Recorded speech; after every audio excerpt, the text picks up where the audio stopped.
noticia llega hasta el final. Busco un lugar libre de ellos.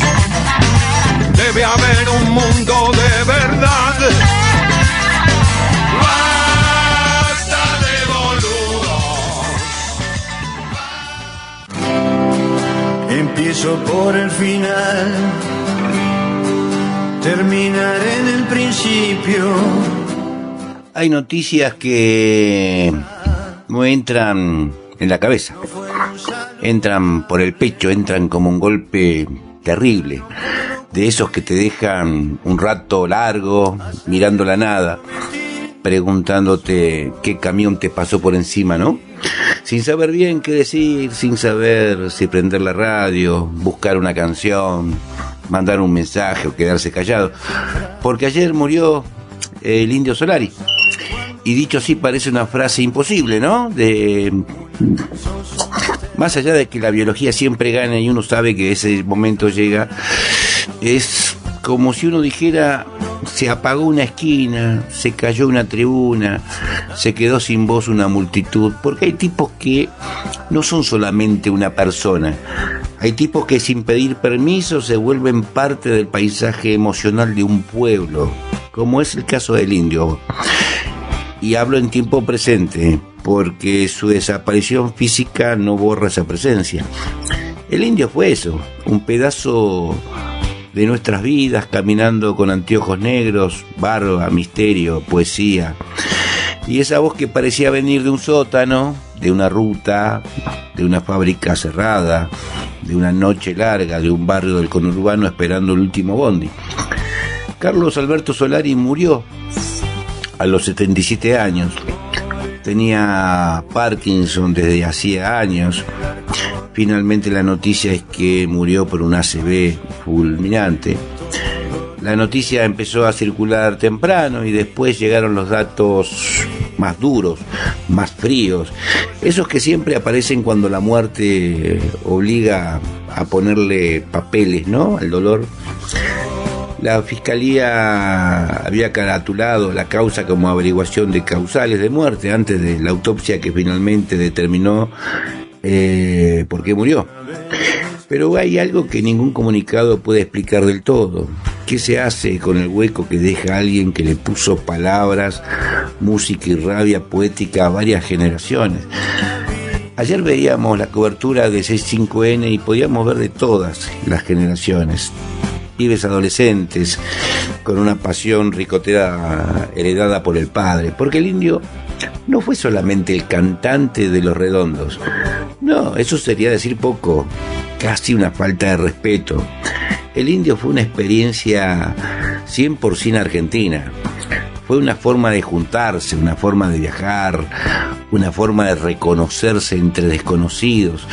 Fue el pibe que se subía a un micro desde Varela, desde Quilmes, desde Berazategui, desde cualquier rincón del conurbano, con una mochila flaca, un sándwich aplastado, una campera prestada y una entrada que valía más que lo razonable.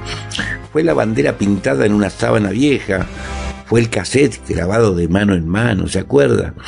Fue el CD rayado, fue la remera negra gastada hasta quedar gris, fue el póster pegado en la pieza, fue la canción que sonaba en un asado, en una previa, en una separación, en una mudanza, en un velorio, en una cancha, en una noche en la que no había un mango, pero había algo parecido a la dignidad, ¿no?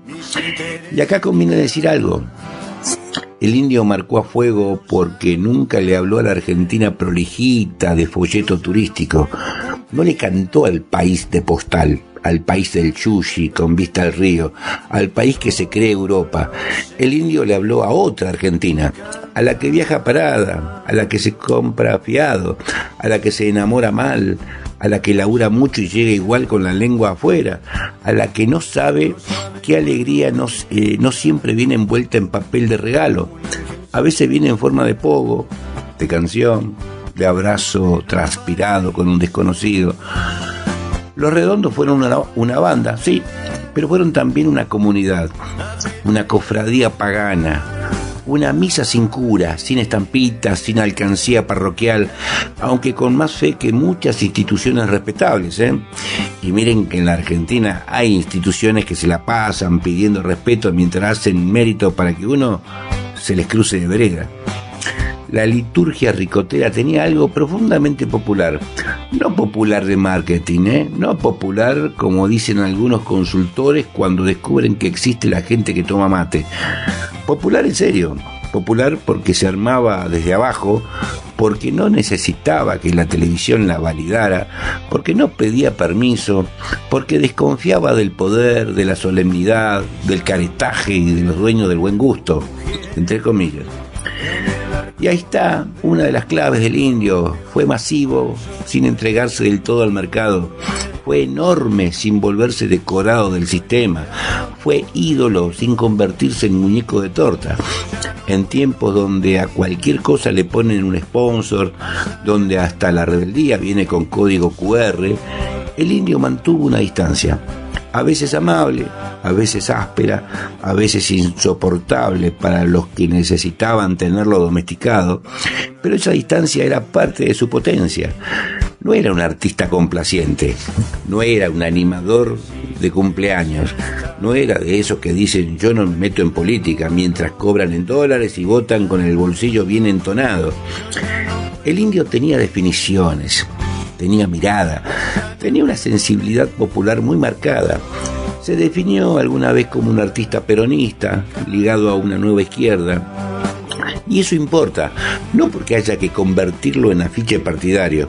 Además, él probablemente nos mandaría a cagar con una frase elegante y venenosa, sino porque entendía algo que en estos tiempos hay que repetir: la cultura también es política.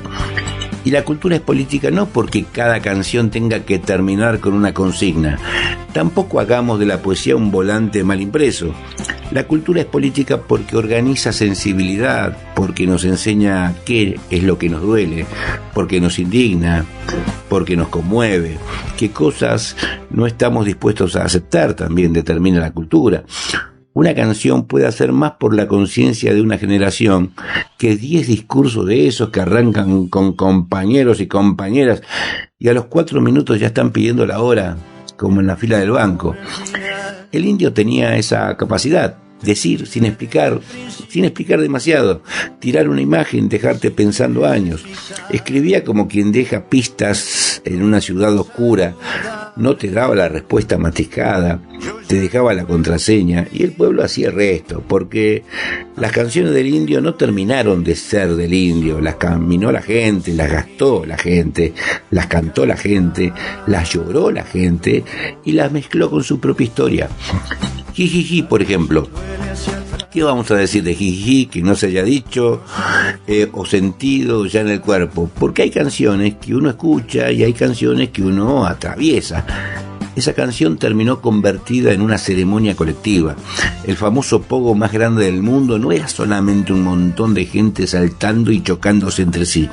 Era una metáfora de un país que, aunque roto, aún cansado, aún estafado 1000 veces, todavía encuentra energía para moverse juntos. Una multitud diciendo: acá estamos, no nos ordenaron, no nos compraron, no nos trajeron en combi, vinimos porque hay algo que nos llama.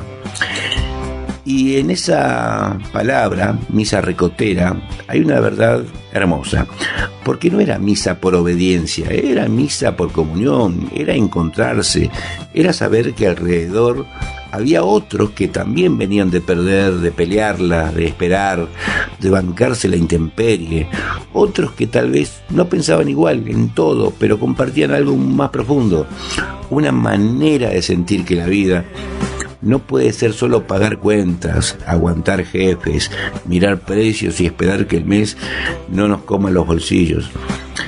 Por eso, la muerte del indio duele tanto en lugares como los nuestros, en Florencio Varela, en el sur del conurbano, en los barrios donde la cultura no es adorno sino refugio.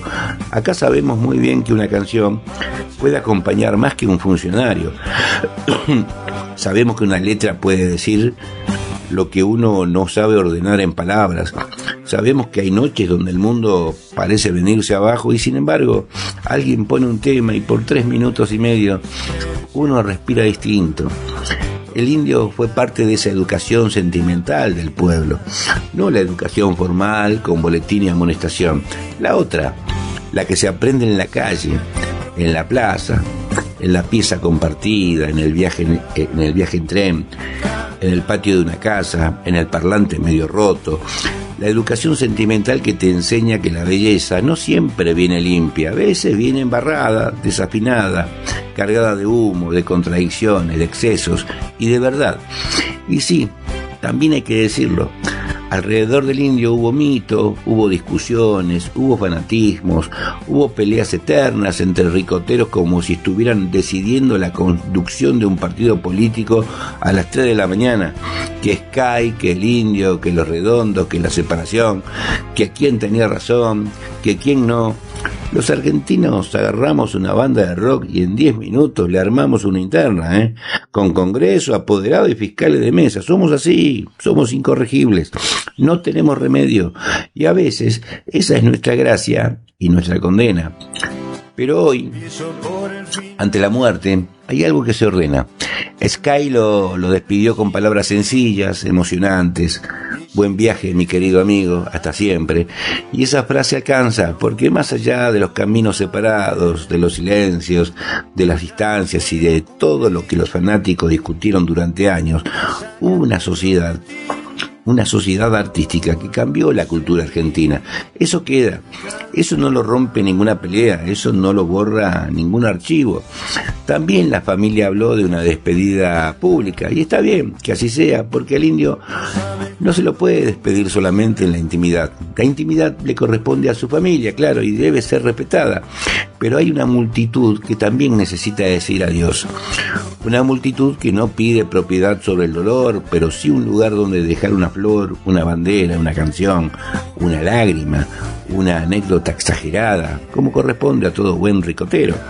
Porque si un ricotero no agranda un poco una anécdota, a ese le sacan el carnet de ricotero, ¿eh? Y en medio de todo esto aparece una frase hermosa del comunicado familiar: cuidémonos entre nosotros, como él nos enseñó. Ahí hay una enseñanza política enorme. Cuidémonos entre nosotros, parece simple, pero en esta Argentina de la crueldad organizada, del sálvese quien pueda, no es simple.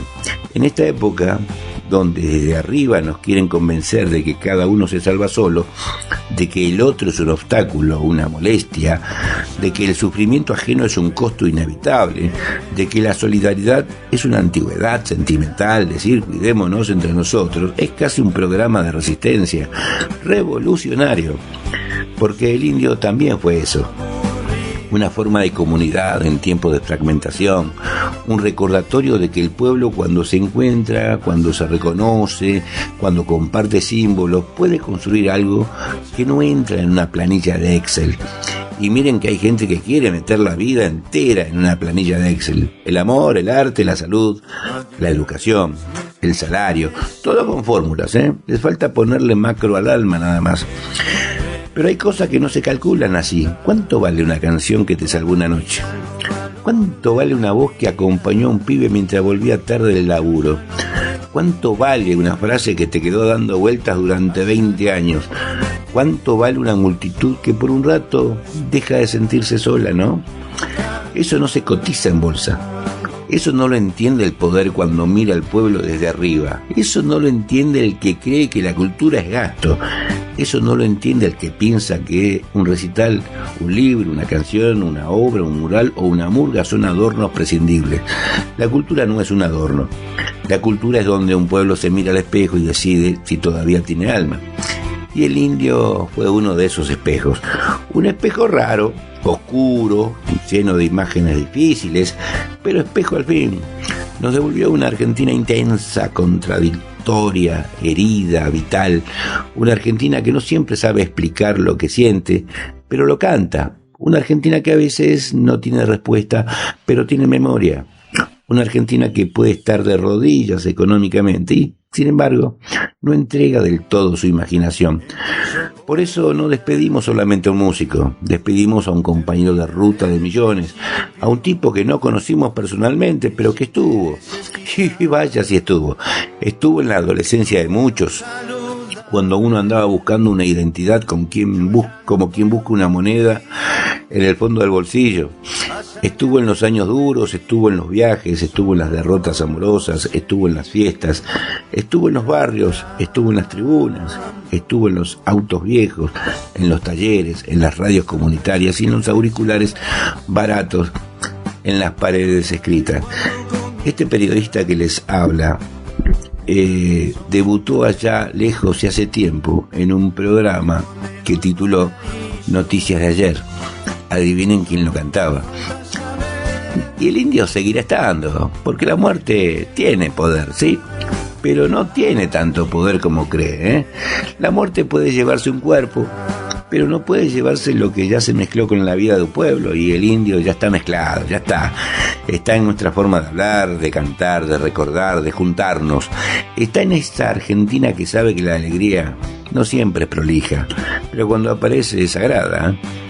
Habrá quien llore, habrá quien ponga un disco, habrá quien mande un audio diciendo no lo puedo creer, habrá quien se acuerde de un recital, habrá quien desempolve una entrada vieja, habrá quien abrace a otro sin decir demasiado, habrá quien se enoje con el tiempo, porque el tiempo es un sinvergüenza, pasa, cobra y no da explicaciones, pero también habrá algo más, gratitud. Gracias, indio, por haberle puesto belleza a la rabia. Gracias por haberle puesto misterio a la tristeza. Gracias por no haber tratado al pueblo como consumidor, sino como interlocutor. Gracias por las canciones que no envejecen, por las frases que siguen abriendo puertas, por esa liturgia de rutas, banderas y pogos donde miles entendieron que no estaban solos. En un país donde tantas veces nos quieren tristes, obedientes y separados, vos dejaste una obra que todavía junta, despierta, incomoda y abraza. Así que, buen viaje, indio, y que nadie se equivoque, no se apagó la misa, cambió de forma. Ahora queda en nosotros, en cada canción que vuelva a sonar, en cada pibe que descubra una letra y sienta que ahí hay algo suyo, en cada barrio donde alguien sube el volumen, en cada despedida colectiva, en cada gesto de cuidado, porque eso también nos enseñó, que cuando el mundo se pone fiero, cuando la noche aprieta, cuando los de arriba se ponen crueles y los de abajo sienten que no dan más, hay que hacer lo que siempre hizo el pueblo: juntarse, cantar, cuidarse y seguir. Esto, señoras y señores, es periodismo con sentido.